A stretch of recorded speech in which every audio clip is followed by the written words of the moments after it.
Hello students, welcome all of you. इस video में doctor S C Verma का book concepts of physics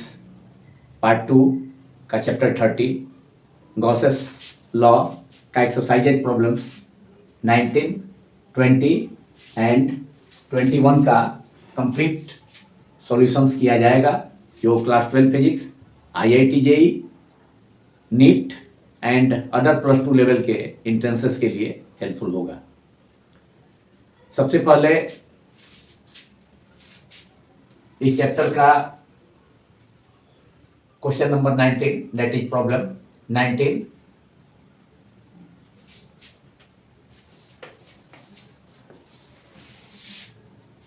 problem 19 is one end of a 10 centimeter long silk thread is fixed to a large vertical surface of a charged non-conducting plate, and the other end of the thread is fastened to a small ball having a mass of 10 gram and a charge of 4.0 into 10 to the power minus 6 coulomb. In equilibrium, the thread makes an angle of 60 degree with the vertical, that is with the charged non-conducting plate. Find the surface charge density on the plate. Surface charge density इस charged non conducting plate पर sigma मालूम करना है, find करना है। इस problem में silk का एक थ्रेड है, सिल्क का एक धागा है, डोरी है, जिसके एक एंड को चार्ज कंडक्टिंग प्लेट से चार्ज कंडक्टिंग प्लेट के से फिक्स कर दिया जाता है इस थ्रेड के अपर एंड को, जबकि सिल्क थ्रेड का अदर एंड जो लोअर एंड है उससे एक बॉल जिसका मास 10 ग्राम है उसको टाइट कर दिया जाता है, बांध दिया जाता है। इक्विलिब्रियम पोजीशन में थ्रेड से कनेक्टेड, मतलब सिल्क का थ्रेड से कनेक्टेड, सिल्क की डोरी से कनेक्टेड यह बॉल जिसका मास 10 ग्राम है वह वर्टिकल से और चार्ज नॉन कंडक्टिंग प्लेट से 60 डिग्री का एंगल फॉर्म करता है। तो इस चार्ज नॉन कंडक्टिंग प्लेट, इस आवेशित अचालक प्लेट पर प्लेट का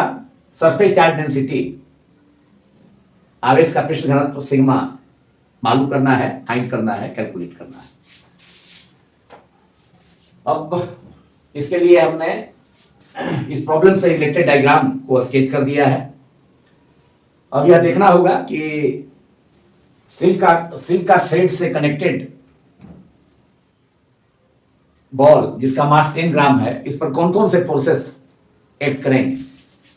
तो इसका मास 10 ग्राम है, तो सबसे पहले इस बॉल का वेट वर्टिकली डाउनवर्ड काम करेगा, एंड वेट होता है W equal to small m। अगर बॉल का मास का सिंबल स्मॉल m लिया जाए, अगर कैपिटल M अगर यूज करते हैं तो कैपिटल M इंटू जी, m इंटू जी, और m का वैल्यू है, बॉल का मास 10 ग्राम है, that is 10 upon 1000 kg, that is 10 into 10 to power minus 3 kg, that is 10 to the power minus 2 kg। तो मास की जगह 10 to the power minus 2 multiplied by acceleration due to gravity small g, जिसका value और surface पर 9.8 metre पर second square होता है, जिसे राउंड अप कर 10 मीटर पर सेकेंड स्क्वायर यूज किया जा सकता है। तो इस बॉल पर वर्टिकल डाउनवर्ड डायरेक्शन में वेट इसका काम किया है small m into g, and mass का वैल्यू हम पुट कर सकते हैं 10 to the power minus 2 multiplied by small g acceleration due to gravity. अब इस सिल्क का थ्रेड में टेंशन सपोर्ट की तरफ काम करेगा, अपर एंड टेंशन किधर काम करेगा, सपोर्ट की तरफ। तो इस स्ट्रिंग का जो अपर एंड है वह कनेक्टेड है चार्ज माने वर्टिकल से, वर्टिकल का मतलब चार्ज कंडक्टिंग प्लेट से, माने वर्टिकल सरफेस है, या वर्टिकल सरफेस है जो कि एक large charge non conducting plate है, यह सपोर्ट का काम कर रहा है, यह दिस वर्टिकल सरफेस। यह उदग्र सतह है, पृष्ठ है, जो कि डोरी को लटकाने के लिए, सिल्क की डोरी को जिसके लोअर एंड से बॉल कनेक्टेड है, तो उसे लटकाने के लिए यह सपोर्ट का काम करता है, वर्टिकल सपोर्ट का काम करता है चार्ज्ड नॉन कंडक्टिंग प्लेट। तो जब बॉल इक्विलिब्रियम में है तो प्रॉब्लम में दिया गया है कि इक्विलिब्रियम में बॉल जब है तो स्ट्रिंग से कनेक्टेड बॉल, मतलब स्ट्रिंग वर्टिकल सपोर्ट से, that is charge non conducting plate से 60 डिग्री का एंगल फॉर्म करता है। तो टेंशन जो प्रोड्यूस होगा इस स्ट्रिंग में वह सपोर्ट की तरफ होगा, वर्टिकल सपोर्ट की तरफ होगा। तो उसका एरो हमने वर्टिकल सपोर्ट की तरफ ऊपर की ओर अपवर्ड हमने शो किया है ऑब्लिकली तिरछे ढंग से। एंड इस स्ट्रिंग का लेंथ 10 सेंटीमीटर है, दैट इज 0.1 मीटर। अब टेंशन का इसमें टेंशन जो कि क्या है, स्ट्रिंग क्या है, तिरछा है, ऑब्लिक है। अगर स्ट्रिंग वर्टिकल होता या स्ट्रिंग हॉरिजॉन्टल डायरेक्शन में होता तो उसमें प्रोड्यूस होने वाला टेंशन का कोई कंपोनेंट एक्ट नहीं करता। लेकिन यहाँ टेंशन, यहाँ चूंकि स्ट्रिंग तिरछा है तो टेंशन भी ऑब्लिकली ही प्रोड्यूस हुआ है सपोर्ट की तरफ, वर्टिकल सपोर्ट की तरफ, उसका डायरेक्शन है वर्टिकल सपोर्ट की ओर। तो टेंशन का एक कंपोनेंट हो जाएगा वर्टिकल कंपोनेंट, जो कि टी कॉस थीटा होगा, जो कि चार्ज नॉन कंडक्टिंग प्लेट के पैरेलल अपवर्ड डायरेक्शन में एक्ट करेगा। क्योंकि यह एंगल स्ट्रिंग का वर्टिकल सपोर्ट मतलब चार्ज नॉन कंडक्टिंग प्लेट से एंगल 60 है, तो यह एंगल भी ज्योमेट्री से मतलब चार्ज कंडक्टिंग प्लेट के पैरेलल जो टेंशन का कंपोनेंट टी कॉस थीटा होगा वर्टिकल अपवर्ड डायरेक्शन में, तो वह टी कॉस थीटा का मतलब टी कॉस 60 डिग्री। तो जो एंगल फॉर्म होगा इस वर्टिकल अपवर्ड डायरेक्शन से, जिस डायरेक्शन में जिस वर्टिकल अपवर्ड डायरेक्शन में टेंशन का कंपोनेंट स्ट्रिंग या थ्रेड, सिल्क थ्रेड में प्रोड्यूस होने वाला जो टेंशन टी है, उसका वर्टिकल कंपोनेंट अपवर्ड डायरेक्शन में कितना होगा, टी कॉस थीटा होगा, जो कितना एंगल फॉर्म करेगा वर्टिकल डायरेक्शन से। यह स्ट्रिंग यहाँ पर भी एंगल 60 ही फॉर्म करेगा, अल्टरनेट एंगल और alternative angle from the geometry. यह एंगल 60 है वर्टिकल सपोर्ट से, मतलब चार्ज नॉन कंडक्टिंग प्लेट से स्ट्रिंग का, जब बॉल इक्विलिब्रियम की स्थिति में है यहाँ पर इस पोजीशन में, जिस समय उसका weight mg downward vertical downward कम करता है, और टेंशन स्ट्रिंग में वर्टिकल सपोर्ट की तरफ अपवर्ड ऑब्लिकली तिरछे ढंग से स्ट्रिंग में। तो टेंशन का कंपोनेंट टी कॉस थीटा हो गया। अदर कंपोनेंट टेंशन का हॉरिजॉन्टल डायरेक्शन में होगा लेफ्ट साइड में टुवर्ड्स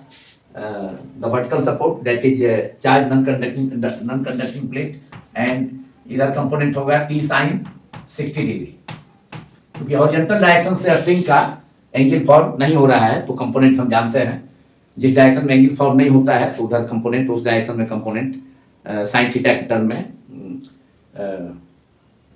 मतलब उस वेक्टर का कंपोनेंट साइन थीटा के टर्म में सपोज लिया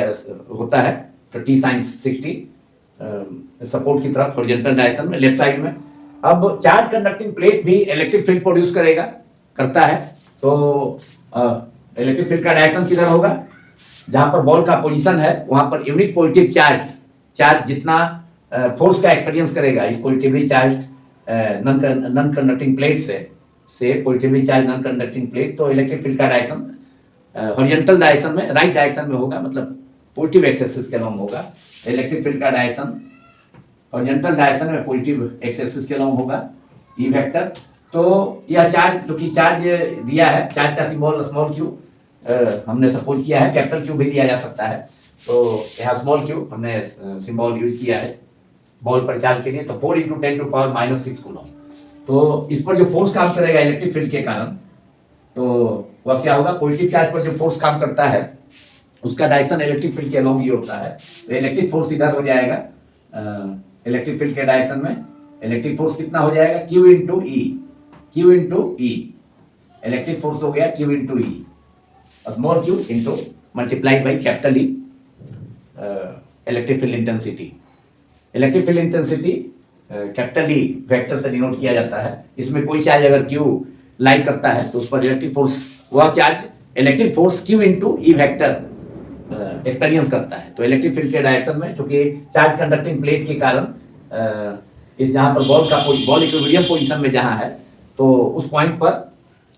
इलेक्ट्रिक फील्ड का डायरेक्शन हॉरिजॉन्टल डायरेक्शन में अलोंग पॉजिटिव, हॉरिजॉन्टल डायरेक्शन में मतलब हॉरिजॉन्टली राइट डायरेक्शन में एक्ट करेगा पॉजिटिव एक्स एक्सिस के अलोंग। तो बॉल जो इक्विलिब्रियम में है, तो in the equilibrium of the ball हमें मालूम क्या करना है, चार्ज कंडक्टिंग प्लेट का सरफेस चार्ज डेंसिटी, जिसका मैग्नीट्यूड क्या है, sigma. Sigma is equal to note of interrogation. तो जो गिवन डाटा है उसको मैंने पहले ही लिख दिया है। Length of the silk thread और string is 10 cm, that is 10 by 100 meter, that is 0.1 meter. Mass of the ball suspended to the thread is 10 gram, that is 10 upon 1000 kg, that is 10 into 10 to the power minus 3, 1000 that is 10 to the power plus 3, numerator में जाके 10 to the power minus 3 kg, and 10 into 10 to the power minus 3 is 10 to the power minus 2 kg. And charge इस ball पर कितना है, 4.0 into 10 to the power minus 6 coulomb. And equilibrium में ball से connected string, ball से connected जो string है silk का या सिल्क का थ्रेड है,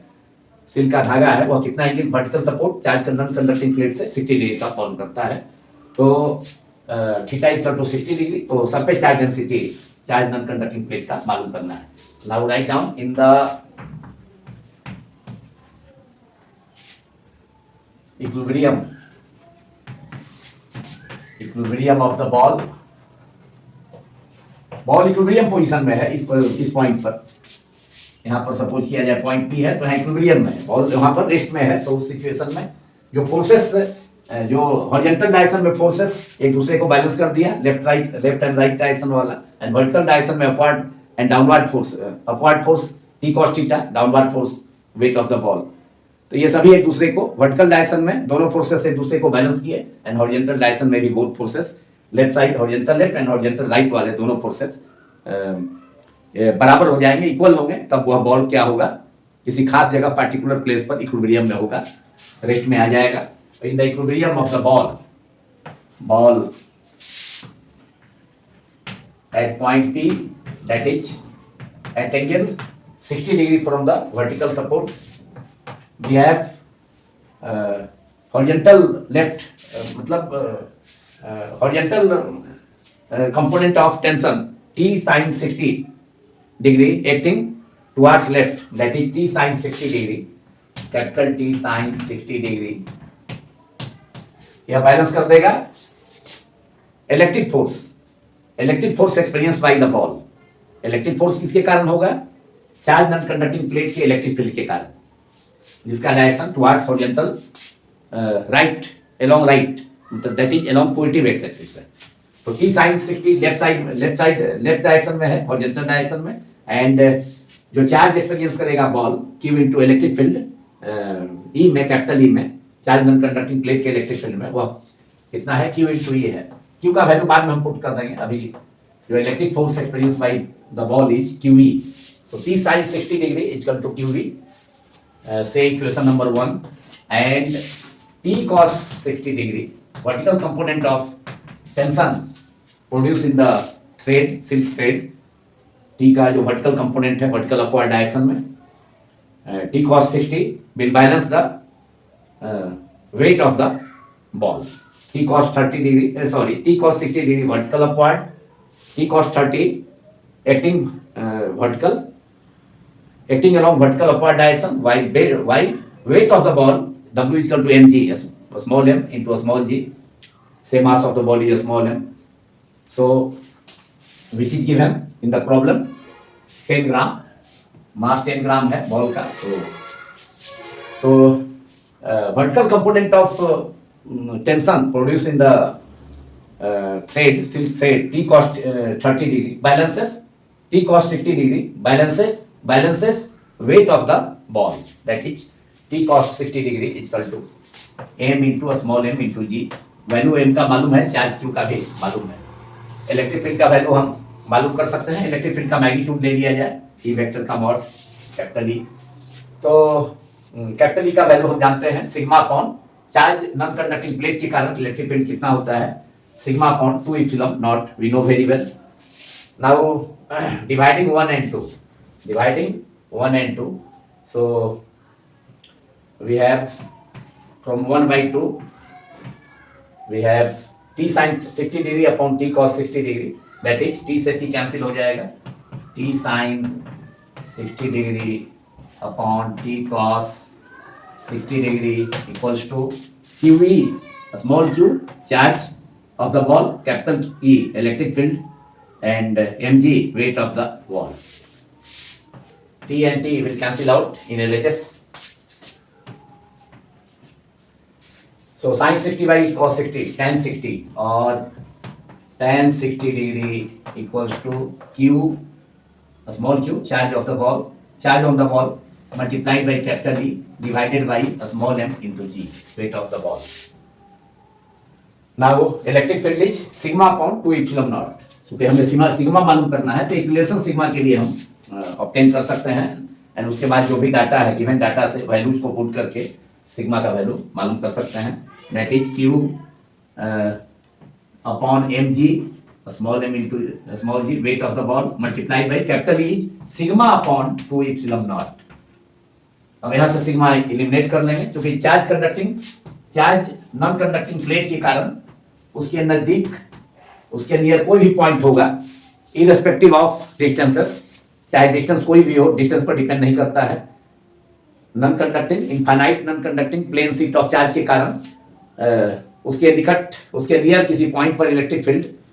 डिस्टेंस पर डिपेंड नहीं करता है, वह surface charge density of the non conducting charge non conducting plate पर डिपेंड करता है, एंड एप्सिलॉन जीरो का टर्म है उसमें, लेकिन डिस्टेंस वाला टर्म नहीं है, देखा जा सकता है सिग्मा अपॉन 2 एप्सिलॉन नॉट। तो ये equal to sigma upon 2 epsilon naught और एप्सिलॉन जीरो। तो कैपिटल का वैल्यू हमने रख दिया सिग्मा अपॉन 2 एप्सिलॉन नॉट। अब यहाँ से सिग्मा के लिए एक्सप्रेशन हम एलिमिनेट कर लेंगे। अब जो वैल्यूज गिवन डाटा है उसे मैं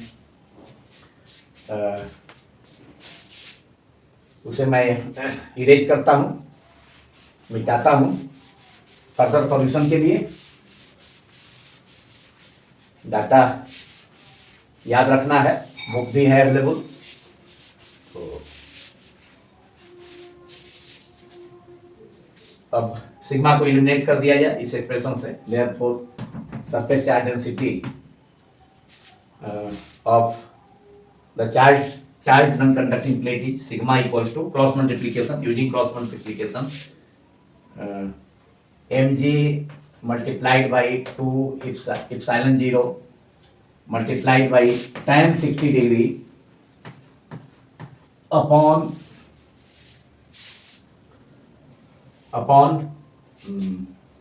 q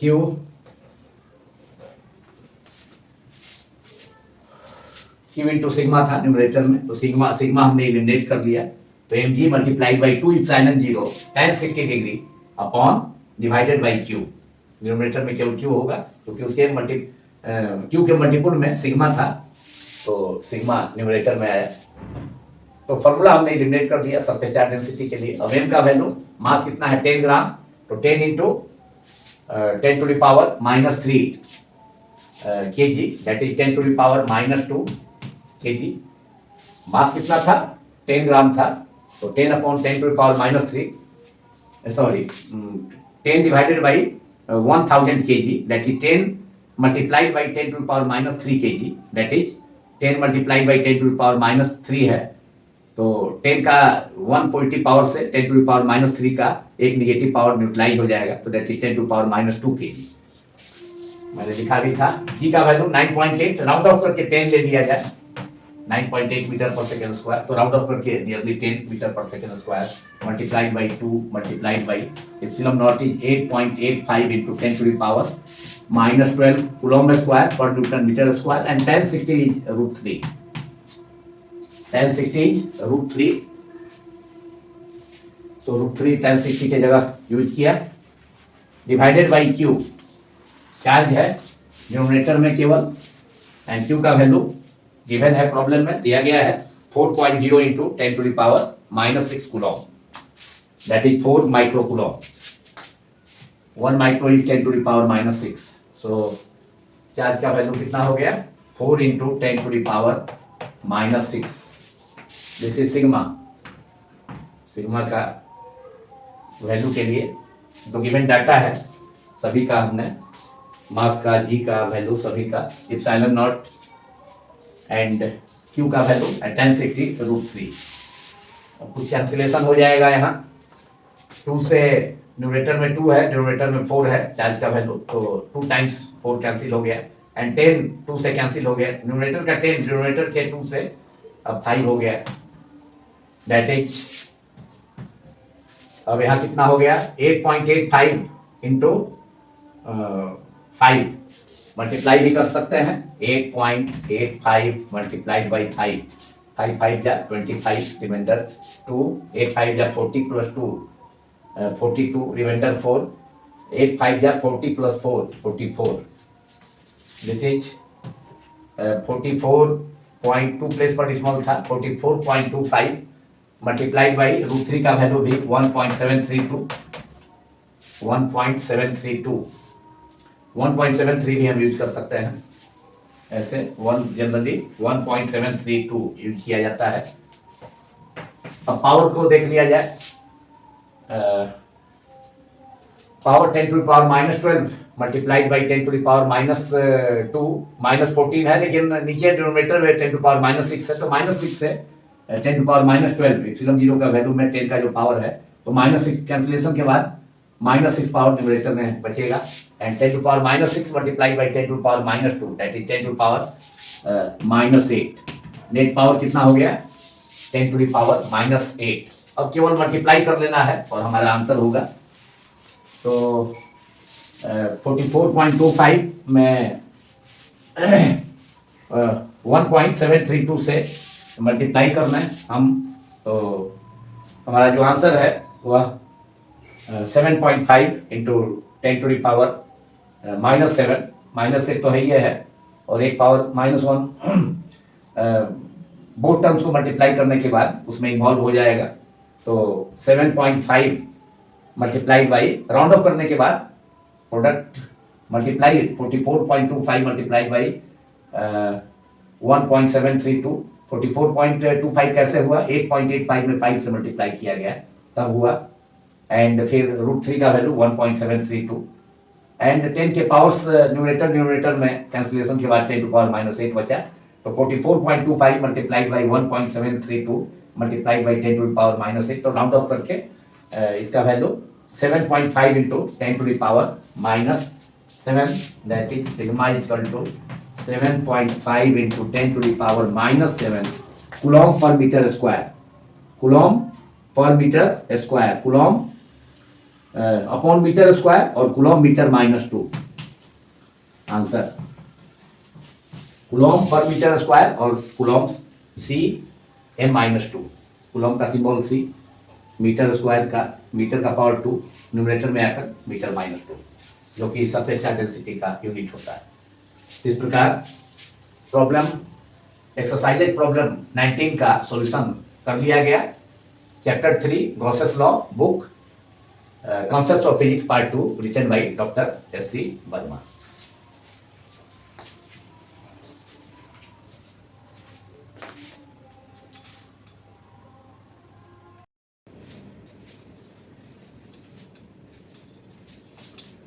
Now problem 20.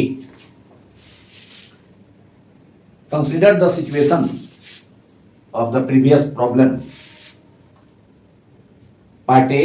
find the tension in the string in equilibrium. And part B, suppose the ball is slightly pushed aside and released. This ball is slightly pushed aside, एक side में ले जाकर ball को, उसके बाद equilibrium position से ball को एक साइड में ले जाकर सपोज किया जाए हॉरिजॉन्टल राइट डायरेक्शन में ले जाकर उसके बाद रिलीज कर दिया जाता है, छोड़ दिया जाता है। तो यह बॉल मतलब सिल्क थ्रेड से सस्पेंडेड सिल्क थ्रेड से कनेक्टेड और टाइड यह बॉल पेंडुलम जैसा मोशन करेगा, सिंपल पेंडुलम जैसा। तो सेकेंड सिचुएशन में पार्ट बी में, suppose the ball is slightly pushed aside and released, find the time period of the small oscillations. तो स्मॉल ऑसिलेशंस के केस में जब एंगुलर एम्पलीट्यूड 10 डिग्री के अंदर हो, ऐसे तो थियोरेटिकली 4 डिग्री ही होता है, लेकिन 4 डिग्री प्रैक्टिकली पॉसिबल नहीं है, तो 10 डिग्री के भीतर स्मॉल ऑसिलेशंस कराया जाता है, सपोज किया जाता है। तो स्मॉल ऑसिलेशंस के केस में time period of the ball मालूम करना है। यह बॉल सिंपल पेंडुलम जैसा ऑसिलेशन करेगा जब इस बॉल को इसके इक्विलिब्रियम पोजीशन से, जिस पोजीशन में यह है वहां से एक साइड में खींचकर एक साइड में ले जाकर के, सपोज किया जाए हॉरिजॉन्टल राइट डायरेक्शन में ले जाकर उसके बाद छोड़ दिया जाता है। तो सिंपल पेंडुलम जैसा यह बॉल जो सिल्क थ्रेड से सस्पेंडेड है, कनेक्टेड है, वह सिंपल पेंडुलम जैसा ऑसिलेशंस करेगा। तो उसका टाइम पीरियड मालूम करना है। सिंपल पेंडुलम का टाइम पीरियड का फॉर्मूला हम जानते हैं, T = 2π√L/g। तो उस फॉर्मूला का हम यूज करेंगे, लेकिन थोड़ा सा अंतर यह होगा, स्मॉल जी के बदले में यहाँ पर रिजल्टेंट एक्सेलरेशन ड्यू टू, माने resultant value of acceleration ball का यूज करना होगा, इसलिए कि यहाँ पर वेट के कारण तो वर्टिकली बॉल का वेट वर्टिकली डाउनवर्ड काम कर रहा है, उधर दिशा में नीचे की ओर, तो इसके कारण एक्सेलरेशन ड्यू टू ग्रेविटी है, बॉल में एक एक्सेलरेशन है स्मॉल जी, एंड साथ साथ इस नॉन कंडक्टिंग सीट के कारण भी, चार्ज नॉन कंडक्टिंग सीट के कारण भी इलेक्ट्रिक फील्ड प्रोड्यूस हुआ है हॉरिजॉन्टल राइट डायरेक्शन में। तो यह फोर्स भी इस बॉल पर काम कर रहा है। केवल बॉडी का, सस्पेंडेड बॉडी का वेट काम करता है, तो केवल एक्सेलरेशन ड्यू टू ग्रेविटी का प्रभाव के कारण बॉल मोशन करता है, ऑसिलेशन करता है। लेकिन यहाँ पर charge non conducting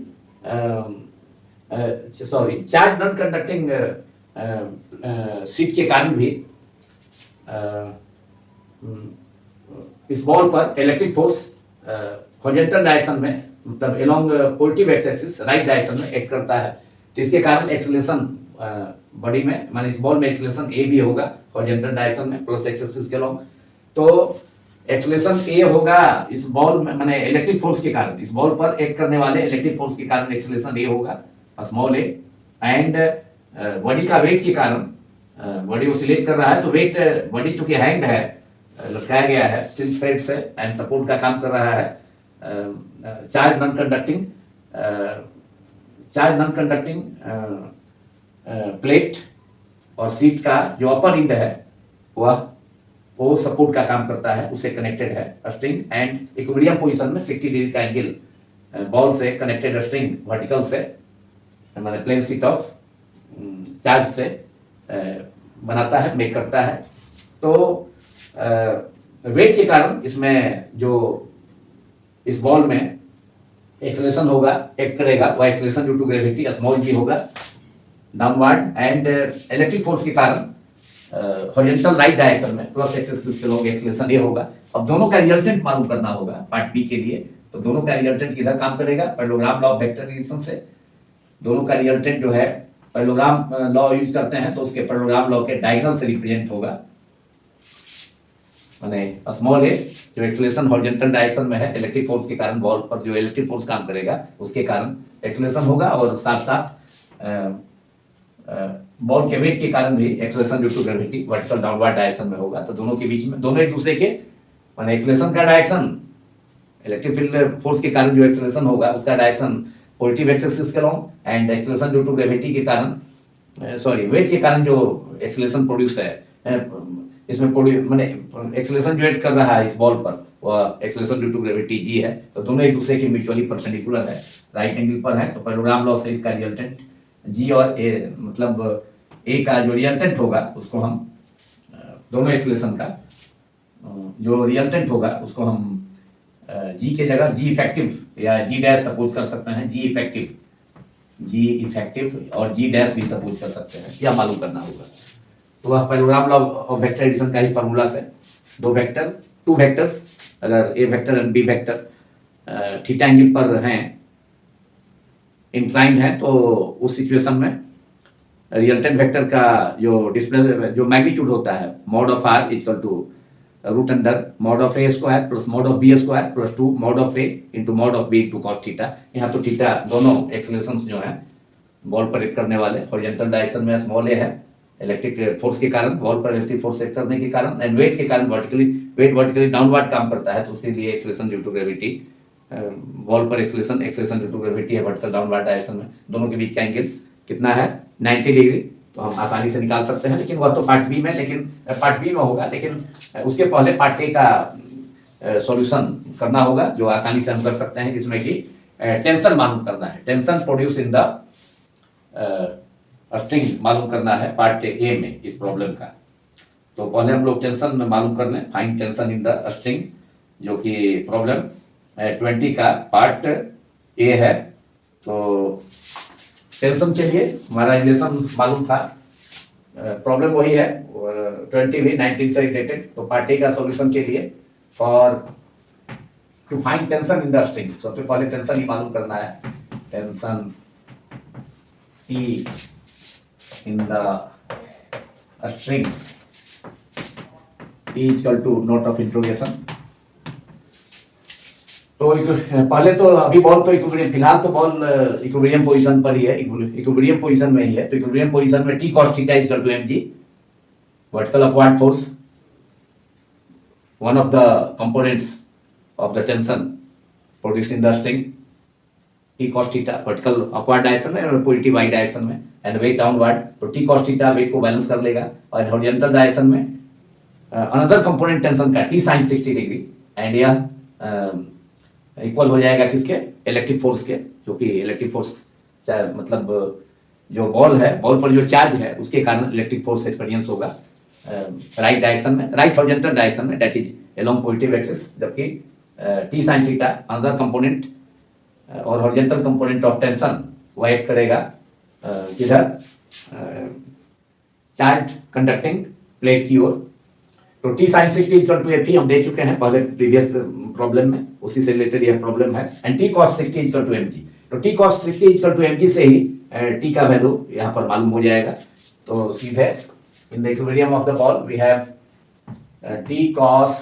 60 degree equal to mg, T sin 60 equal to F, और F equal to Q into E, electric force acting on the charge, that is charge of the ball is Q into small q into capital E। लेकिन tension हमको इसी component से मालूम हो जाएगा, therefore T is equal to m into a small g upon cos 60 degree। Mass of the ball is given, we know 10 gram, that is 10 into 10 to the power minus 3, that is 10 to the power minus 2 kg multiplied by a small g 9.8 meter per second square, round up sub k 10 meter per second square upon cos 60 degree, that is 1 by 2, cos 60 1 by 2, that is 1 by 2 value हमने cos 60 का denominator में दिया, तो 1 by 2 का जो 2 है numerator में चला जाएगा, तो 2 into 10, that is 10 into 2 into 10 या 10 into 2 एक ही बात है, 2 न्यूमरेटर में चला गया, 2 into 10 multiplied by 10 to the power minus 2, 2 into 10 is 20 multiplied by 10 to the power minus 2, and it is 20 multiplied by 10 to the power minus 2, that is 20 upon 100, that is 0.2। तो tension क्या है, force ही है, तो 0.2 Newton answer. Tension produce in the string, tension produced in the string is 0.2 Newton। Answer of this problem, part A, problem 20, 0.2 Newton, book में दिया है 0.20, एक ही बात है, 0.20 को हम 0.2 भी लिख सकते हैं, वैसे वो आंसर भी लिख देता हूँ 0.20 न्यूटन। तो पार्ट ए का सॉल्यूशन हो गया। Problem 20, chapter 30 Gauss's law, book concepts of physics, part 2। अब पार्ट बी का सिचुएशन को डिस्कस, जिसके बारे में पहले ही हम लोगों ने उसे डिस्कस कर लिया है। अब उसके आधार पर अब टाइम पीरियड इस बॉल का, जो कि सिल्क थ्रेड से टाइट है, बंधा हुआ है, एंड इक्विलिब्रियम पोजीशन से उस बॉल को स्ट्रिंग समेत, स्ट्रिंग के साथ एक साइड में, मतलब राइट डायरेक्शन में, सपोज किया जाए राइट डायरेक्शन में डिस्प्लेस्ड कर ले जाकर फिर छोड़ दिया जाता है। तो यह पेंडुलम, मतलब ball, charge ball pendulum, simple pendulum की तरह ओसिलेट करेगा, एंड टाइम पीरियड का फॉर्मूला हम जानते हैं। तो पार्ट बी का सॉल्यूशन के लिए अब पार्ट ए का सॉल्यूशन मैं समझता हूं कि आप लोगों ने नोट कर लिया होगा। Tension produce in the string 0.2 Newton और 0.20 न्यूटन। तो इसे इरेज करता हूं, बिठाता हूं पार्ट ए का सॉल्यूशन को पार्ट बी का सॉल्यूशन के लिए। लेकिन पार्ट बी का सॉल्यूशन में टाइम पीरियड का formula T=2 pi root under L/G, लेकिन स्मॉल g के जगह यहाँ चूंकि केवल वेट ही बॉल का इफेक्टिव नहीं है डाउनवर्ड, साथ ही साथ चूंकि यह बॉल, चार्ज बॉल जो कि सिल्क थ्रेड से कनेक्टेड है, वह नॉन कंडक्टिंग, एक लार्ज साइज के non conducting charge non conducting plate से और सीट के इलेक्ट्रिक फील्ड में मोशन कर रहा है। तो उस पर चार्ज नॉन कंडक्टिंग सीट के कारण और प्लेट के कारण इलेक्ट्रिक फोर्स हॉरिजॉन्टल डायरेक्शन में, मतलब राइट डायरेक्शन में एक्ट करता है पॉजिटिव एक्स एक्सिस के लॉन्ग। तो उसके कारण भी इस बॉल, चार्ज बॉल में एक्सेलरेशन होगा, तो उसे भी मालूम करना होगा। एंड जी तो है ही, वेट के कारण एक्सेलरेशन एक काम कर रहा है वर्टिकल डाउनवर्ड डायरेक्शन में, दोनों का रिजल्टेंट मालूम करना होगा। लेकिन रिजल्टेंट मालूम करने के पहले एक्सेलरेशन मालूम कर दिया जाए चार्ज बॉल का इलेक्ट्रिक फोर्स के कारण। इलेक्ट्रिक फोर्स जो non conducting plane sheet of charge के कारण एक्ट कर रहा है, तो उस एक्सेलरेशन को मालूम कर दिया जाए। तो बॉल को डिस्प्लेस कर दिया गया है, एक साइड में ले जा करके छोड़ दिया गया, ऑसिलेशन होगा सिंपल पेंडुलम के सिमिलर। तो इलेक्ट्रिक फील्ड, मतलब इलेक्ट्रिक, ये एक्सेलरेशन मालूम कर लिया जाए बॉल का। तो acceleration of the ball due to electric force, acceleration of the ball is, acceleration क्या होता है, Newton second law of motion से फोर्स अपॉन मास। तो फोर्स किसके कारण है, एक्सेलरेशन मालूम कर रहे हैं, इलेक्ट्रिक फोर्स के कारण। तो A = Fe, इलेक्ट्रिक फोर्स, और electric force experience by the charge ball is Fe upon mass हो गया, mass of the ball. Acceleration of the ball in the horizontal direction is small a, symbol small a, Fe, electric force, magnitude of electric force acting on the ball upon mass of the ball। And charge, कोई charge, जैसा मैंने पहले भी बताया इसके previous problem में, कोई charge small q symbol अगर है, वह इलेक्ट्रिक फील्ड D में लाई करता है, तो उस पर कितना फोर्स एक्सपीरियंस करेगा वह चार्ज, और चार्ज पार्टिकल q इंटू ई, स्मॉल q इंटू ई। तो इलेक्ट्रिक फोर्स का मैग्नीट्यूड हो गया F = q इंटू ई अपॉन m, स्मॉल है, और एक्सेलरेशन A = q तो मालूम है, और ई हम कैपिटल ई भी मालूम कर सकते हैं। इलेक्ट्रिक फील्ड का मैग्नीट्यूड है infinite non conducting plane sheet of charge के कारण, जो यह प्लेट है, पॉजिटिवली चार्ज हमने दिखाया है, सरफेस चार्ज डेंसिटी सिग्मा है, तो ई के जगह sigma = electric field due to an infinite plane sheet of charge. कितना होता है, जहाँ पर पार्टिकल, जहाँ पर चार्ज पार्टिकल इक्विलिब्रियम में है जिस पोजीशन में, तो वहाँ उस पॉइंट पर जो है फोर्स, माने उस पॉइंट पर इलेक्ट्रिक फील्ड, वहाँ पर सपोज किया जाए इलेक्ट्रिक फील्ड ई वेक्टर का मैग्नीट्यूड कैपिटल ई है, तो वहाँ इलेक्ट्रिक फील्ड कितना होगा, जो डिस्टेंस पर डिपेंड नहीं करता है, सिग्मा अपॉन 2 एप्सिलॉन नॉट। तो क्यू अपॉन एम हो गया, फोर्स की जगह experience by the charge particle, charge ball is q small q into capital E upon m, that is q small q by m multiplied by capital E is sigma upon 2 epsilon naught. A का value, expression का value मिल जाएगा। And charge particle का charge कितना है, 4 into, next step में नीचे लिखता हूँ, Q is equal to 4.0 multiplied by 10 to power minus 6, and mass of the ball is 10 gram, that is 10 into 10 to power minus 3 kg, that is 10 to power minus 2 kg, multiplied by sigma का value हमने अभी obtain किया था, sigma का value, problem number, surface charge density of the non-conducting plane sheet of charge, and that was 7.5 multiplied by 10 to the power minus 7 coulomb upon meter square. So sigma is 7.5 multiplied by 10 to the power minus 7 divided by 2 multiplied by epsilon naught is 8.85 multiplied by 10 to the power minus 12. अब यहाँ कुछ cancellation भी होगा, value को रखने के बाद 2 से 4 कैंसिल हो गया, 2 से 4 न्यूमरेटर में, डिनोमिनेटर में 2, न्यूमरेटर में 2 बचेगा, 10 टू पावर माइनस 6 न्यूमरेटर में है, डिनोमिनेटर में एप्सिलॉन 0 का वैल्यू में 10 टू पावर माइनस 12 है, तो माइनस 6 से 10 टू पावर माइनस 12 का माइनस 6 पावर कैंसिल हो गया, तो 10 टू पावर माइनस 6 बचा डिनोमिनेटर में, फिर 10 टू पावर माइनस 7 न्यूमरेटर में है, डिनोमिनेटर में माइनस 6 है, तो माइनस 6 से माइनस 7 का माइनस 6 पावर कैंसिल हो गया न्यूमरेटर में, तो 10 टू पावर माइनस 1 बचा। अब न्यूमरेटर में 10 to power minus 1 and numerator में माइनस 2 10 टू पावर माइनस 2, तो माइनस 2 का भी एक नेगेटिव पावर कैंसिल हो गया न्यूमरेटर में 10 टू पावर माइनस 1 पावर से, that is 10 to power minus 1।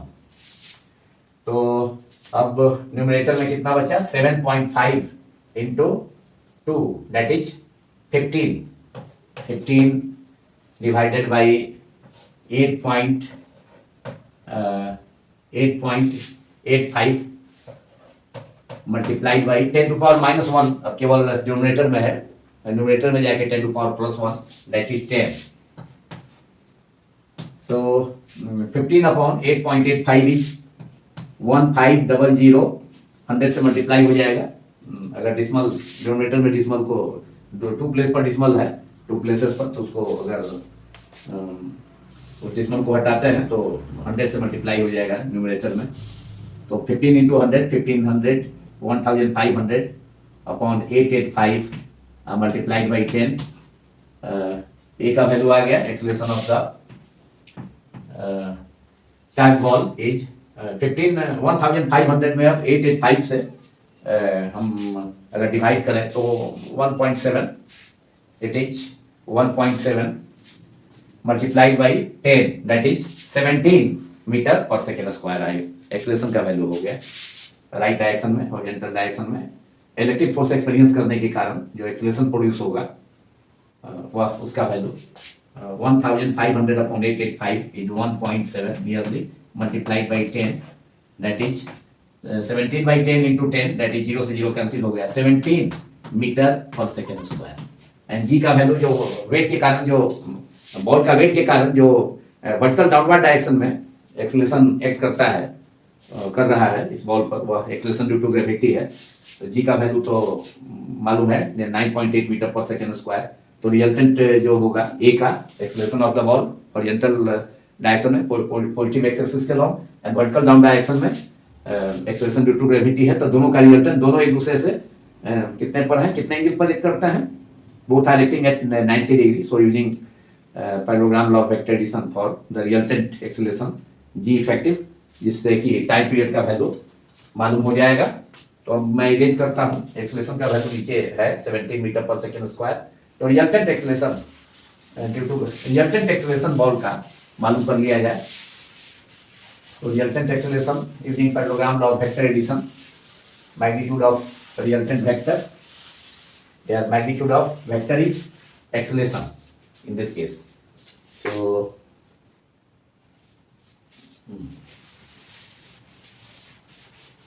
अब हम जी इफेक्टिव मालूम कर रहे हैं,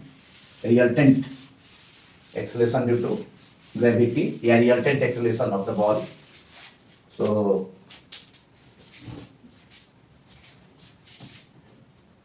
now resultant acceleration of the ball is कितना होगा, root under set g dash और g effective, g double f equal to root under A square horizontal direction में acceleration and vertical downward direction में ball का दूसरा acceleration है small g, A square root under A square plus g square plus 2 A into g into cos 90, तो cos 90 zero हो जाएगा, तो work भी खत्म हो गया। अब ए का वैल्यू आ गया 17, नीचे है बोर्ड के नीचे, मतलब निचले पार्ट में, और मैंने निकाला था। तो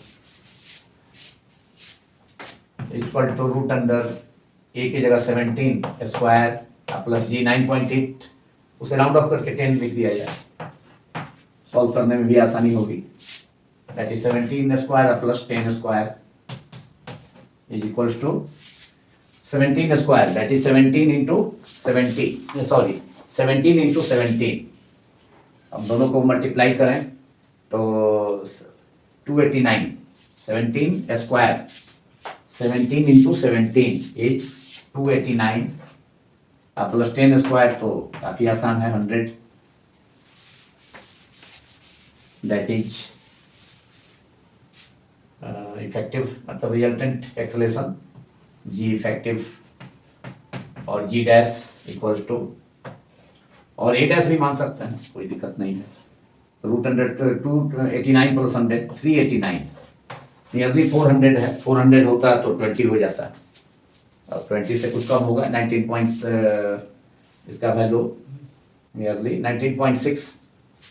रूट अंडर 389 इज 19.6 मीटर पर सेकेंड स्क्वायर और मीटर सेकेंड -2। लेकिन हमें केवल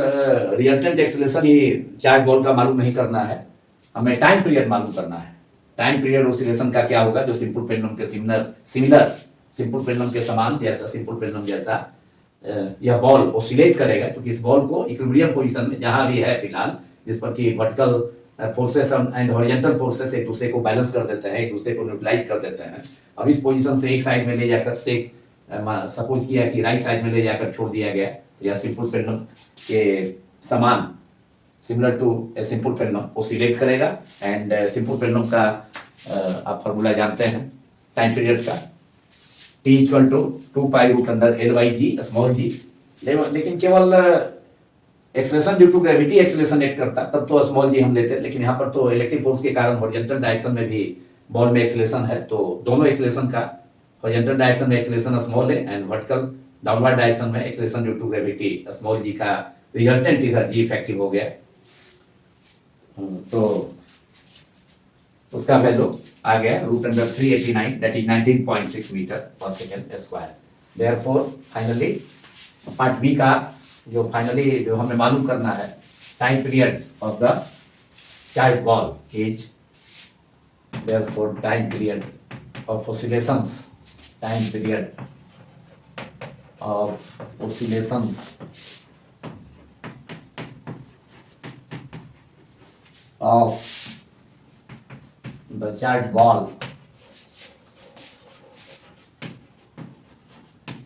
is P equals to 2 pi root under L upon G, G effective, G की जगह G effective, और G डैश दोनों एक्सेलरेशंस का, हॉरिजॉन्टल डायरेक्शन में एक्सेलरेशन स्मॉल है एंड वर्टिकल डाउनवर्ड डायरेक्शन में एक्सेलरेशन ड्यू टू ग्रेविटी जो एक्ट कर रहा है बॉल पर, दोनों का रिजल्टेंट। तो that is 2 pi, value put कर दिया जाए, जी इफेक्टिव तो 19.6 मीटर पर सेकेंड स्क्वायर, इसे भी इरेज करता हूं, अब तो याद है यह वैल्यू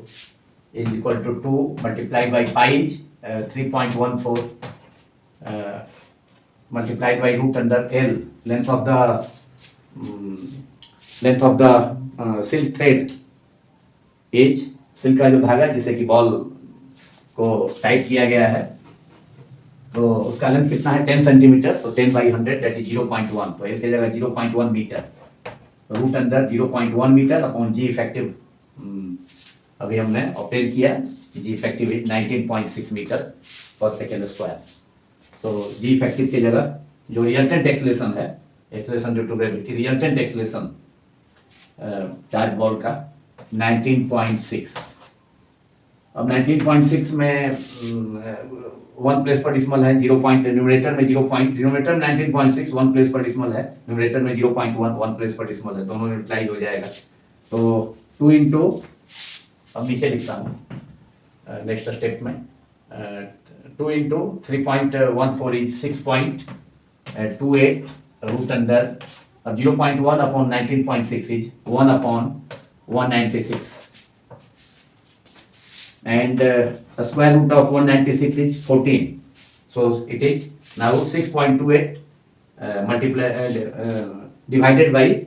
1 upon 196, तो 196 का स्क्वायर रूट कितना हो जाएगा 14, 14 स्क्वायर इज 196,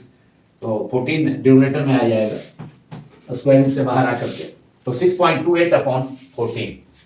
तो time period of oscillations of the charge ball is T equal to, अब capital T equal to 6.28 by 14, अब 14 से 6.28 में जब डिवाइड करेंगे तो ये डिसिमल में आएगा 0.4 टाइम्स, पहले 0.45 मेरी समझ से 0.45 आना चाहिए, 4 टाइम्स होगा, डिसिमल पहले हो जाएगा, एंड 5 टाइम्स में तो 14 5 या 70 हो जाएगा, यहाँ 62 ही है, डिसिमल अगर पहले हट गया तो पहले डिसिमल दे देने के बाद तो 4 टाइम्स ही यह जाएगा, तो 0.45 सेकेंड, निश्चित रूप से 0.45 second time period of oscillations of the charge ball is 0.45 second. Answer, time period का symbol capital T equal to 0.45 second कैसे ऑब्टेन हुआ, 6.28 divided by 14, 1 upon root under 196, तो स्क्वायर रूट के अंदर 196 डिनोमिनेटर में है, तो 196 का स्क्वायर रूट 14 हो गया, तो 6.28 अपॉन 14 इज 0.45 सेकेंड। आंसर, तो ये आंसर हुआ पार्ट बी का क्वेश्चन नंबर 20 और problem 20, exercises problem chapter 30 Gauss's law, book concepts of physics part 2 का। तो पार्ट बी का भी सॉल्यूशन हो गया, तो टाइम पीरियड का फॉर्मूला का जो वैल्यू आ गया, time period of the charge ball is capital T equal to 0.45 second.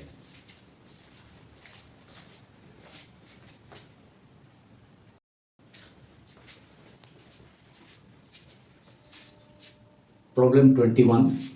Chapter 30 Gauss's law, book concepts of physics part 2। Two large conducting plates are placed parallel to each other with a separation of 2.00 cm between them. An electron starting from rest near one of the plates reaches the other plate in 2.00 microseconds. Find the surface charge density on the inner surfaces. इस problem में दो बड़े आकार का conducting plates हैं, माने बड़े size का, लार्ज साइज का 2 कंडक्टिंग प्लेट्स हैं से ए एंड बी, जिन्हें एक दूसरे के पैरेलल, एक दूसरे के समानांतर रखा जाता है 2.00 cm, that is 2 into 10 to the power -2 centimetre separation पर। दोनों कंडक्टिंग प्लेट्स के बीच का डिस्टेंस कितना है, 2 सेंटीमीटर है, that is 2/100 metre, that is 2 into 10 to the power -2 metre. अब कोई इलेक्ट्रॉन एक इलेक्ट्रॉन है जो दोनों प्लेट्स में से किसी प्लेट से रेस्ट से अपना मोशन, किसी एक प्लेट के पास से अपना मोशन स्टार्ट करता है, मतलब रेस्ट से, पहले विरामावस्था में है, रेस्ट में है किसी प्लेट के पास, एंड अपना मोशन स्टार्ट करता है, और एंड वह इलेक्ट्रॉन 2 माइक्रोसेकेंड्स में, that is 2 × 10⁻⁻6 second time t equal to, तो उसमें वह इलेक्ट्रॉन किसी एक प्लेट से के पास से अपना मोशन स्टार्ट कर, शुरू में रेस्ट में है, u equal to 0 initial velocity of the electron, and 2 microsecond में दूसरे प्लेट तक पहुंच जाता है। हमने सपोज किया कि इलेक्ट्रॉन निगेटिव प्लेट के पास से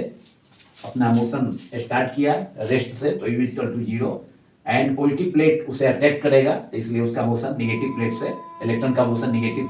प्लेट से पॉजिटिव प्लेट की ओर डायरेक्शन को रिप्रेजेंट करना बेहतर होगा, इसलिए कि पॉजिटिवली चार्ज प्लेट उस इलेक्ट्रॉन को, निगेटिवली चार्ज इलेक्ट्रॉन को अटैक करेगा। इसलिए इलेक्ट्रॉन जिसका चार्ज का magnitude small e equal to 1.6 × 10⁻⁻19 coulomb है, वह निगेटिव प्लेट बी के इनर सरफेस के पास से u इक्वल टू 0 है, इनिशियल वेलोसिटी, रेस्ट में है शुरू में, एंड अपना मोशन स्टार्ट कर सेकेंड प्लेट, जो अदर प्लेट है का मतलब जो लेफ्ट साइड का प्लेट है, ए हमने सपोज किया है, राइट साइड वाले प्लेट को बी, ए प्लेट को हमने के इनर सरफेसेस पर पॉजिटिव चार्ज सपोज किया है, एंड बी के इनर सरफेस पर, ए के इनर सरफेस पर, प्लेट ए के इनर सरफेस पर, आंतरिक पृष्ठ पर, अंदर के सतह पर धनावेश प्लस चार्ज हमने सपोज किया है, जबकि अदर पैरेलल प्लेट बी, दूसरा प्लेट जो बी है उसके इनर सरफेस पर निगेटिव चार्जेज हैं। तो सरफेस चार्ज डेंसिटी ए के बोथ प्लेट्स आइडेंटिकल है, इसलिए फर्स्ट प्लेट ए के जो लेफ्ट साइड का प्लेट है उसके इनर सरफेस पर surface charge density plus sigma होगा, एंड सेकेंड प्लेट बी जो निगेटिव प्लेट है उसके इनर सरफेस पर surface charge density minus sigma होगा। लेकिन हमें बोथ लार्ज कंडक्टिंग प्लेट्स के इनर सरफेसेस पर सरफेस चार्ज डेंसिटी का मैग्नीट्यूड मालूम है, करना है, तो इसलिए ए के इनर सरफेस पर, लार्ज प्लेट ए के इनर सरफेस पर सरफेस चार्ज डेंसिटी का मैग्नीट्यूड सिग्मा हमने सपोज किया, प्लस सिग्मा का मॉड सिग्मा हो गया, एंड बी के इनर सरफेस पर जो निगेटिव लार्ज प्लेट है उसके कंडक्टिंग प्लेट, उसके इनर सरफेस पर surface charge density minus sigma होगा, तो उसका मैग्नीट्यूड भी सिग्मा हो गया, तो हम मालूम करना है। तो इसके लिए अब बोथ प्लेट्स के बीच किसी पॉइंट पर ईच ऑफ द प्लेट्स के कारण इलेक्ट्रिक फील्ड का वैल्यू मालूम करना होगा। तो ए प्लेट जो फर्स्ट प्लेट पॉजिटिव प्लेट ए है उसके कारण बोथ प्लेट्स के बीच में किसी पॉइंट पर इलेक्ट्रिक फील्ड इंटेंसिटी, ए प्लेट के कारण इलेक्ट्रिक फील्ड इंटेंसिटी हम सपोज करते हैं, उस इलेक्ट्रिक फील्ड को उसे सपोज किया जाए E1 सिंबल से, तो E1 का डायरेक्शन किधर होगा, राइट प्लेट की ओर होगा, निगेटिव प्लेट की ओर होगा। ए प्लेट के कारण, कंडक्टिंग प्लेट ए के कारण बोथ प्लेट्स के बीच में इंटीरियर में जो पॉइंट है, कोई पॉइंट, तो वहाँ पर यूनिट पॉजिटिव चार्ज सपोज करना होता है, जितना मतलब उस पॉइंट, जिस पॉइंट पर इलेक्ट्रिक फील्ड मालूम करना होता है वहाँ यूनिट पॉजिटिव चार्ज सपोज करना होता है, एंड वह यूनिट पॉजिटिव चार्ज जितना फोर्स एक्सपीरियंस करेगा ए के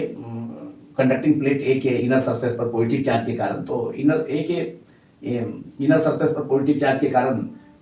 बोथ प्लेट्स के बीच में किसी पॉइंट पर इलेक्ट्रिक फील्ड इंटेंसिटी, वहाँ पर unit positive charge that is +1 coulomb suppose किया जाता है अकॉर्डिंग टू द कन्वेंशन। तो 1 कूलम चार्ज लार्ज मैग्नीट्यूड का चार्ज होता है, तो +1 माइक्रो कूलम सपोज किया जा सकता है, ऐसे डिफिनेशन में +1 कूलम। तो +1 कूलम को क्या करेगा, ए के इनर सरफेस पर पॉजिटिव चार्ज रिपेल करेगा, तो E1 का डायरेक्शन क्या हो जाएगा, electric field intensity both plates के बीच में, लेकिन पॉजिटिव प्लेट ए के कारण इधर होगा, लेफ्ट टू राइट होगा, एंड बी प्लेट के कारण, बी के इनर सरफेस पर निगेटिव चार्ज हमने सपोज किया है, तो उसके कारण भी बोथ प्लेट्स के बीच में कोई पॉइंट है, तो वहाँ पर electric field intensity negative plate B के इनर सरफेस पर जो निगेटिव चार्ज है वह बोथ पॉइंट्स के बीच में बोथ प्लेट्स के बीच में जो पॉइंट है उस पर रखे गए unit positive charge plus 1 coulomb charge को क्या करेगा, नेगेटिव चार्ज अटैक करेगा, तो उसका भी direction E2, electric field intensity E2 हो गया, किसके कारण, कैपिटल E2 वेक्टर हो गया, electric field negative plate, second जो पैरेलल प्लेट है निगेटिव प्लेट, उसके कारण किसी पॉइंट पर। तो यहाँ देखा जा सकता है E1 वेक्टर E2 वेक्टर दोनों का डायरेक्शन क्या है, सेम है, लेफ्ट टू राइट डायरेक्शन में। मतलब पॉजिटिव प्लेट ए के कारण भी बोथ प्लेट्स के बीच में इलेक्ट्रिक फील्ड E1 वेक्टर का डायरेक्शन लेफ्ट टू राइट ही है, एंड निगेटिव प्लेट के कारण भी इलेक्ट्रिक फील्ड इंटेंसिटी किसी पॉइंट पर between two plates electric field intensity क्या है, E2 वेक्टर, वह भी जो है लेफ्ट टू राइट ही है। तो net electric field both plates के कारण क्या होगा, E1 vector plus E2 vector, मतलब E1 वेक्टर का मॉड प्लस E2 वेक्टर का mod, that is mod of E vector, mod of E vector, मतलब रिजल्टेंट इलेक्ट्रिक फील्ड को हम कैपिटल E वेक्टर से डिनोट करते हैं, तो इसका मैग्नीट्यूड E वेक्टर का मॉड क्या हो जाएगा, mod of E1 vector plus mod of E2 vector. And E1 का वैल्यू कितना होता है, we know that electric field intensity at a point near a charged plate is sigma upon 2 epsilon naught. So total net electric field between at any point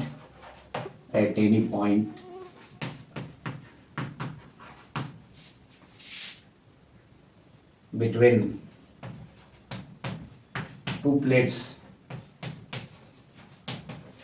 due to both plates के कारण, either of the plates के कारण, मतलब दोनों plates के कारण, both plates के कारण, ये प्लेट पॉजिटिव प्लेट के कारण भी किसी पॉइंट पर इलेक्ट्रिक फील्ड इंटेंसिटी दोनों प्लेट के बीच में, एंड बी दूसरा सेकंड जो निगेटिव प्लेट है उसके भी कारण, मतलब बोथ प्लेट्स के कारण, due to both charged plates is E vector का mod equals to E1 vector का mod, that is E1 vector E1 plus E2 का mod,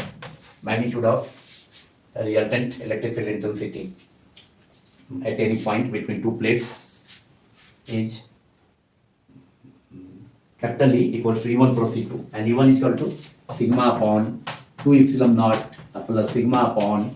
2 epsilon naught, that is 2 sigma upon 2 epsilon naught, that is sigma upon 2 से 2 cancel हो जाएगा numerator denominator में, we will left with sigma upon epsilon naught। तो resultant net electric field और resultant electric field between at any point between two plates का value capital is equal to sigma upon epsilon naught, से it is equation number 1। अब electron में कितना जो distance cover करेगा दोनों प्लेट्स के बीच में पैरेलल प्लेट्स के बीच में, distance d equal to 2cm, तो वह 2 माइक्रोसेकेंड में करता है। तो equation of motion, uniformly accelerated motion का केस, वन डायमेंशनल मोशन के केस में, स्ट्रेट लाइन मोशन के केस में, s equal to ut plus half at square, तो s की जगह d हमने सपोज किया है। इनिशियल वेलोसिटी इलेक्ट्रॉन का क्या है, 0 है, रेस्ट से स्टार्ट कर रहा है,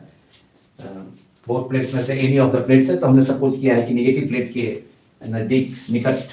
से अपना मोशन स्टार्ट करता है इलेक्ट्रॉन,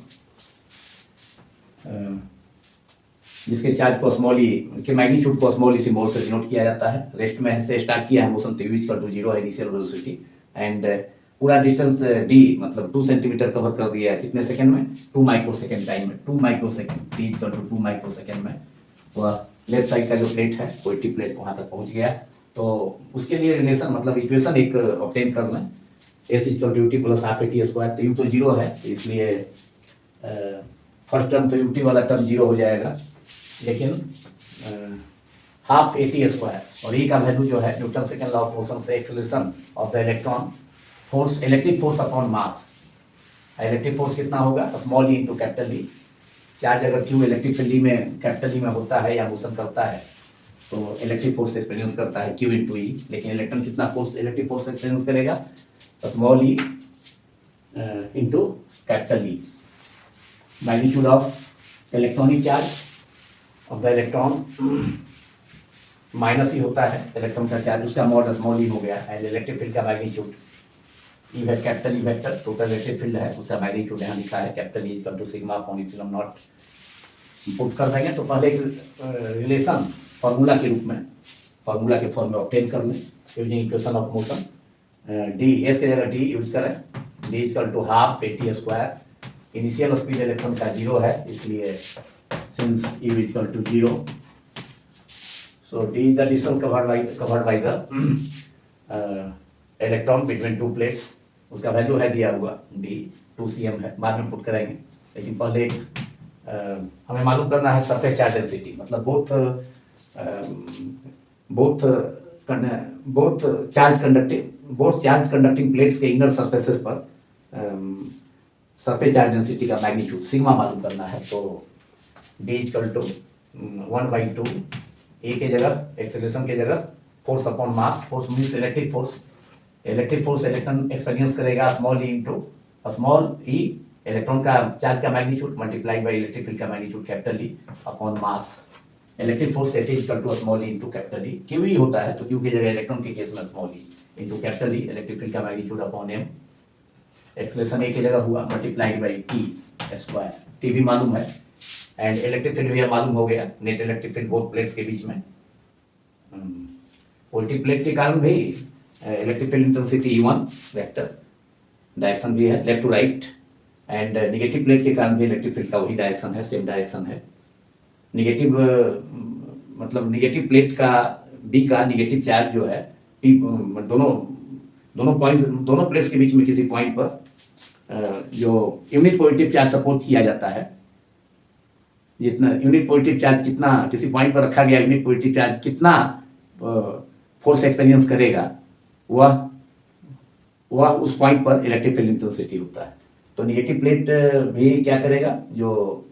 बोथ प्लेट्स के बीच में कोई पॉइंट पर रखे गए पॉजिटिव चार्ज को अटैक करेगा, इसलिए इलेक्ट्रिक फील्ड का डायरेक्शन निगेटिव प्लेट बी के कारण भी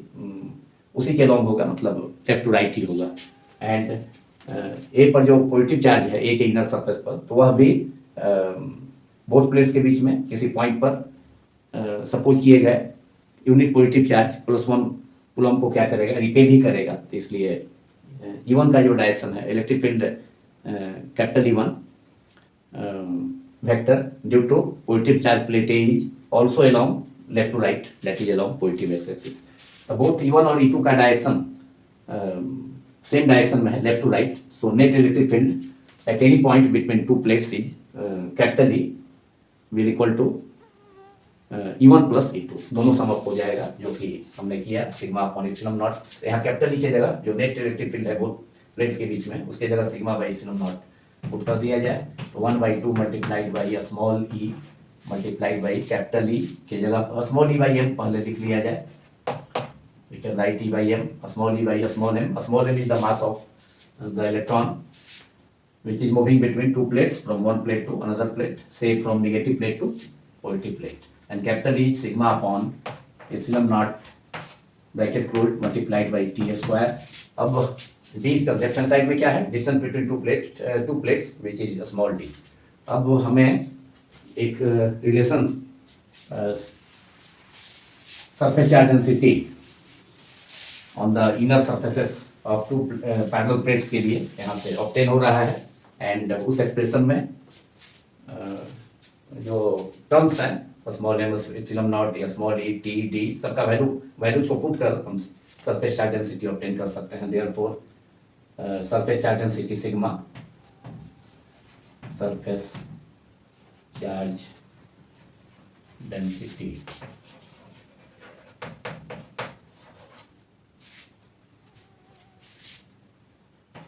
on the inner surfaces, inner surface मालूम करना है. सिग्मा प्लस सिग्मा का भी mod sigma and minus sigma का मॉड भी sigma. Inner surfaces of both plates के लिए फॉर्मूला मालूम हो रहा है. Both plates is sigma equals to cross multiplication से sigma is equal to 2m epsilon naught multiplied by d upon a small e into t square. Cross multiplication का use करें. 2 small m epsilon naught multiplied by a small d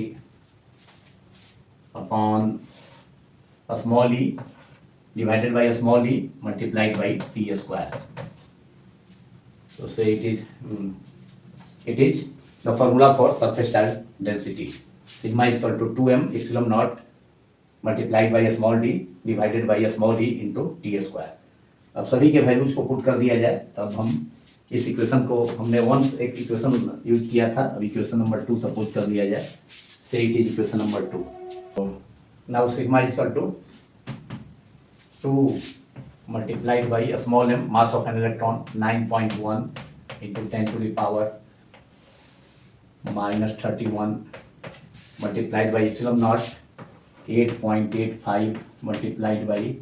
10 to the power minus 12 multiplied by distance between two plates is 2 cm, that is 2 into 10 to the power minus 2 meter divided by a small e charge on an electron which is 1.6 into 10 to the power minus 31 coulomb, and a small t is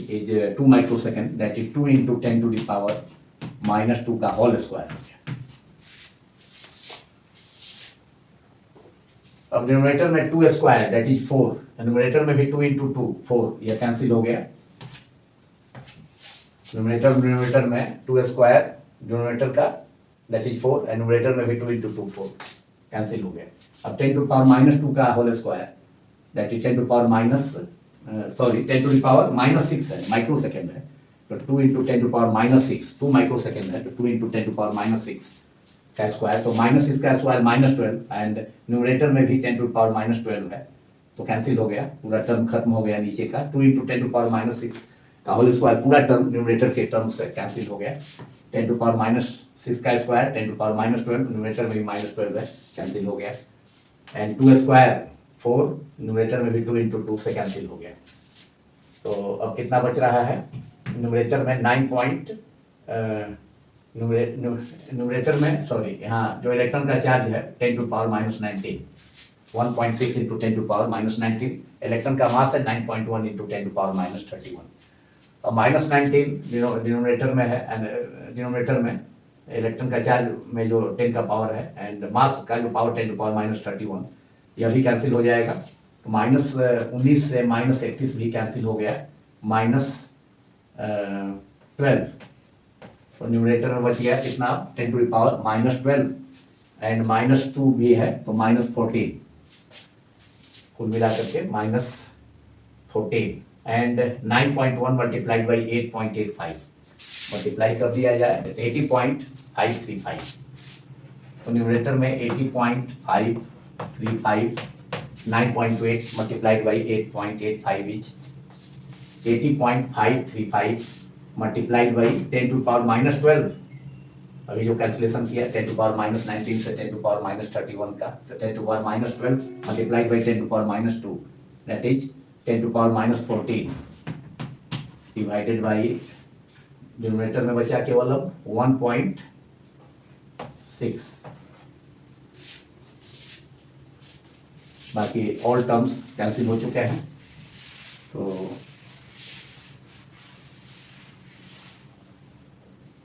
अब numerator में जो term है 80.535 उसको round up कर दिया जाए dismal के 1 place तक, 80.5 divided by 1.6 multiplied by 10 to the power minus 14 and it is 805 upon 16 multiplied by 10 to the power minus 14। 805 में 16 से डिवाइड किया जाए तो 5 टाइम्स 16 5 जा 80, अब 5 बचा, 16 से नहीं जाएगा 0, अब फिर 50 हो जाएगा, अब डिसमल देने पर उसके बाद 0 के बाद dismal, so the 3 times 50.3 multiplied by 10 to the power minus 14 and 10 to the power minus 14 से 10 to the power minus 2 अगर हम अलग कर लें तो 50.3 upon 10 to the power minus 2 that is 50.3 by 100 से डिवाइड हो जाएगा, तो 0.503 multiplied by 10 to the power minus 12 it is coulomb per meter square, unit is coulomb per meter square answer। तो magnitude of surface charge density on inner surfaces of both plates is sigma equals to 0.503 multiplied by 10 to power -12 coulomb पर metre square, और either 50.3 multiplied by 10 to power -14, लेकिन book में इसी term में दिया है 0.505 into 10 to power -12 किताब का जो आंसर है, बुक का आंसर, लेकिन मेरा 0.503 इंटू 10 टू पावर -12, इसलिए कि मैंने राउंड ऑफ किया है 80.535 को डेसिमल के 1 प्लेस तक राउंड ऑफ कर 80.5 लिखा है, हमने यूज किया है, तो इसलिए थोड़ा वैल्यू कम है। ऐसे बुक का जो आंसर है 0.505 इंटू 10 टू पावर -12, लेकिन यह भी answer 0.503 into 10 to power -12 coulomb पर मीटर स्क्वायर भी सही आंसर ही होगा। तो इसी के साथ यह वीडियो कंप्लीट होता है, जिसमें डॉक्टर एस सी वर्मा का book part 2 concept of physics part 2 का चैप्टर 30 गॉसेस लॉ के 3 exercises problems, 3 important exercises problems 19, 20 and 21 का कंप्लीट सॉल्यूशंस किया गया। उम्मीद है कि इन सभी प्रॉब्लम्स के सॉल्यूशंस आप सभी को समझ में आया होगा, एंड आप इस वीडियो को पसंद करेंगे। Thanks all of you again for watching my YouTube channel.